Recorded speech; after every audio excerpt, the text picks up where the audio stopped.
Debra Morrison, a 42-year financial expert.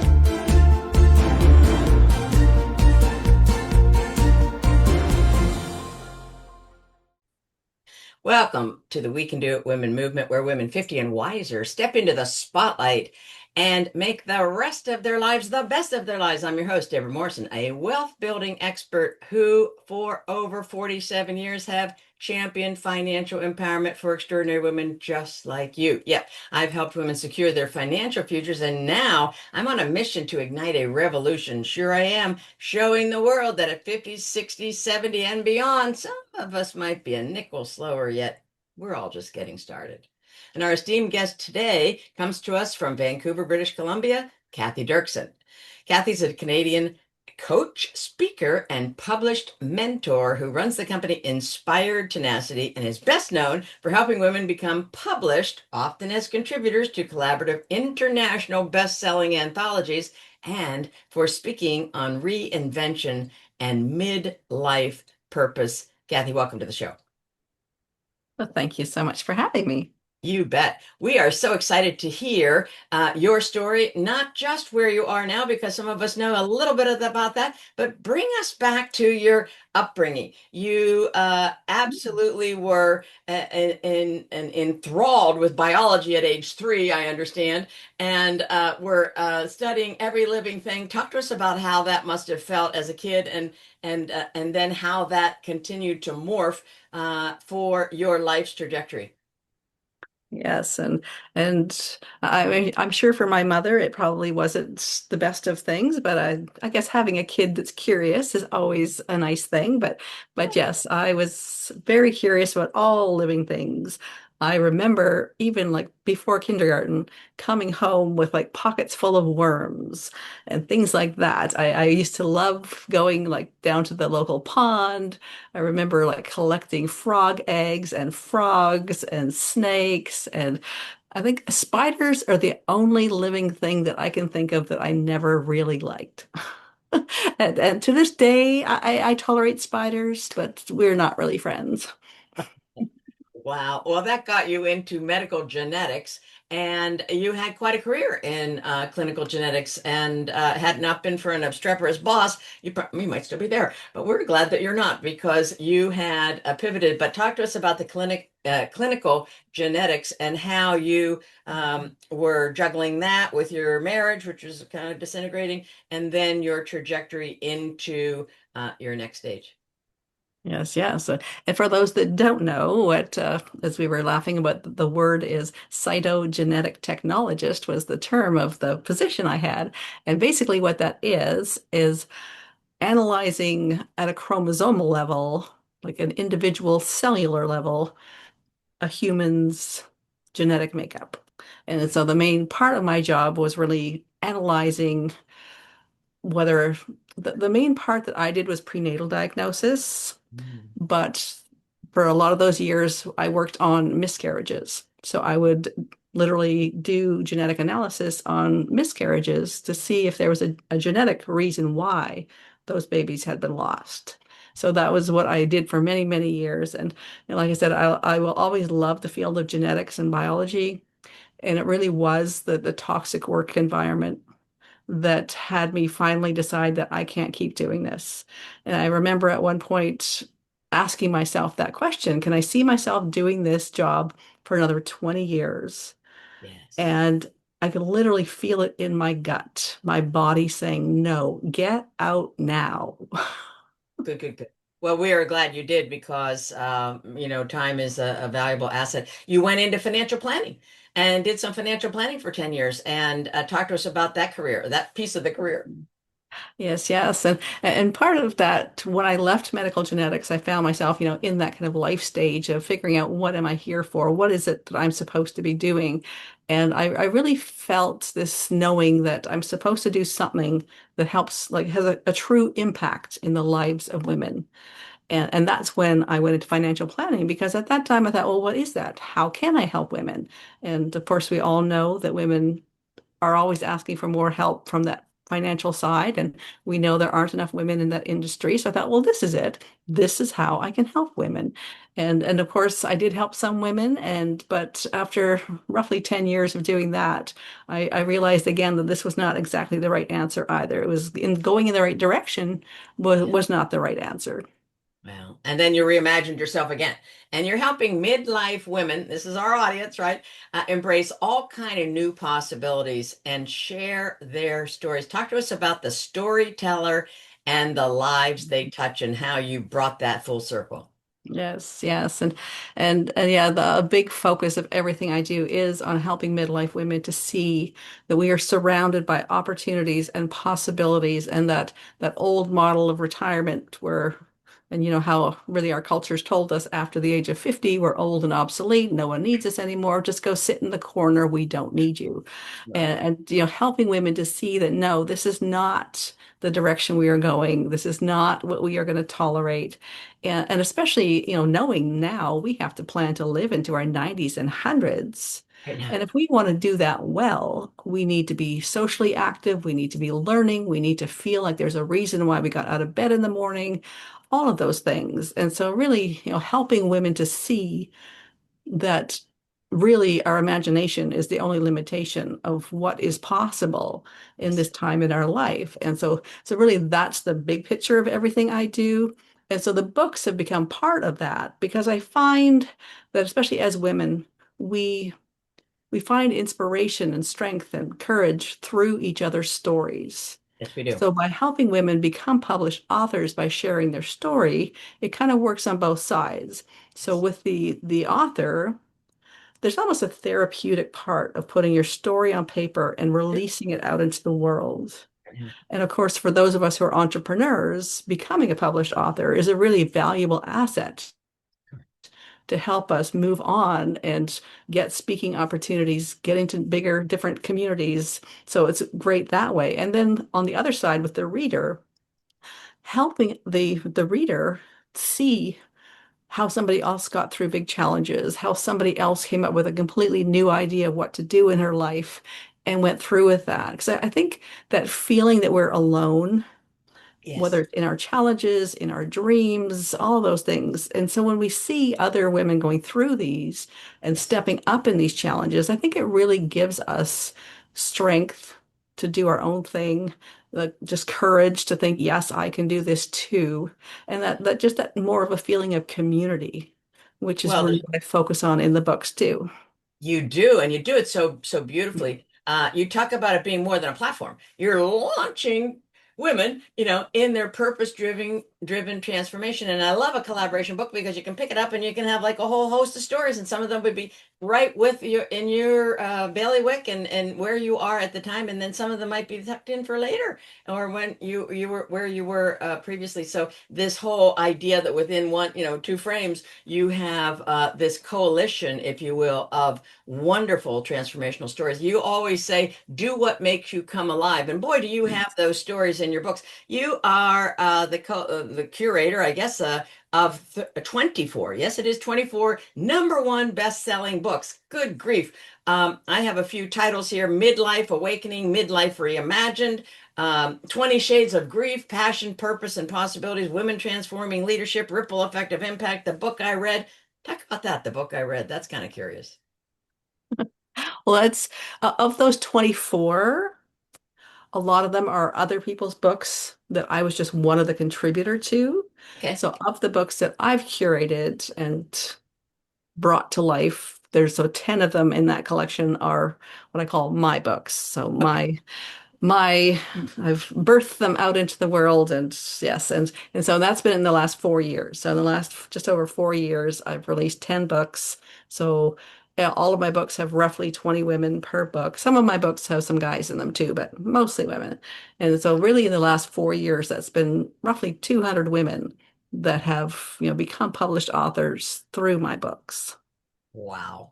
And how else you're helping women step into the new possibilities in their midlife by giving them an opportunity to tell their story and write their story. How else are you helping women step in and step out, if you will? Yes, yes. And well, one of the other kind of once in a lifetime kind of things that I've added to this is we started doing billboards in Times Square. Yes, that's And so all of my authors now have the opportunity to be up on that billboard and to celebrate that. And I find both becoming a published author and being on a billboard in Times Square are a couple of things that a lot of us kind of have on bucket lists, like, wow, that would be so cool, but right. it'll never happen to me. Yeah. And Yeah. I would say for most women, they've put both of those way back on the back burner, like that'll never happen. Hmm. And so I find that when we make it happen, so they have their book in their hand, they're now a published author, they're standing, on Broadway looking at themselves up on the big screen, there's a shift in what they feel is possible.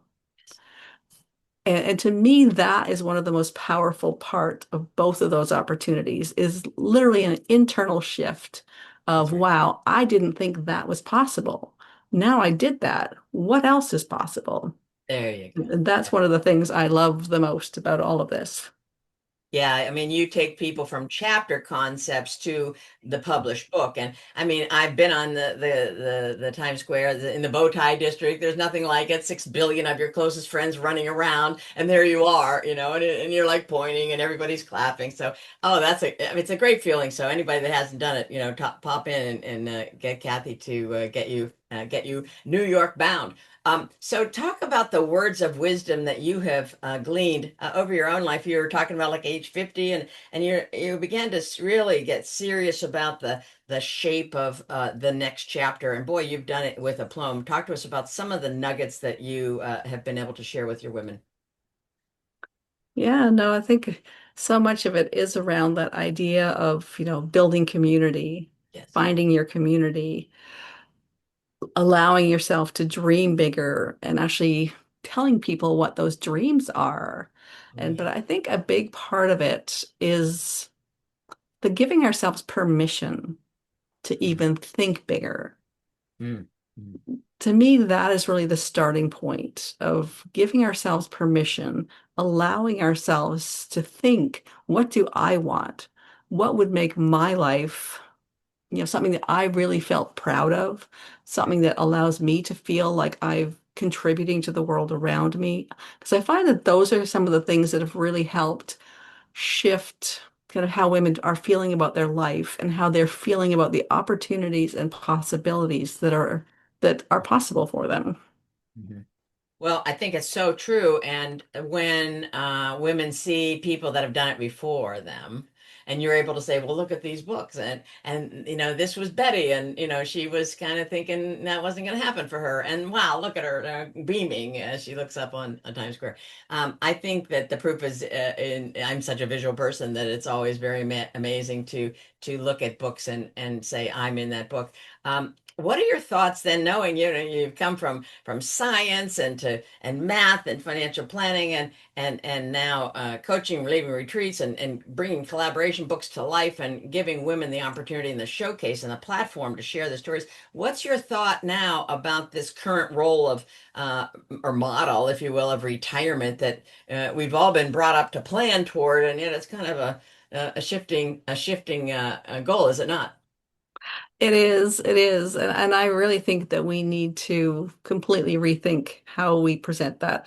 Because, I mean, even thinking when we were in our 20s and 30s, it was really talked about as if, okay, you hit 65 and you just stop. Yeah, You just kind of hang out for the next few years yeah, and then the next few decades. And I think so most people haven't really spent any time thinking about what is life going to look like yeah, after they leave a job. And that was always one of my pet peeves when I was a financial planner, because to me, that's the most important part. Like we had people putting numbers on paper of, what do you think your income you'll need, or what will your expenses be? But there was really no time spent really thinking about what is your life going to look like. yes. And so in a lot of ways, it was really just putting numbers on a page that weren't really tied to anything Thank you. except generalizations. Yeah, yeah, yeah, yeah, yeah, And so to me, I think we really need to erase that idea that our 60s is the time to just stop yeah. and then just hang around.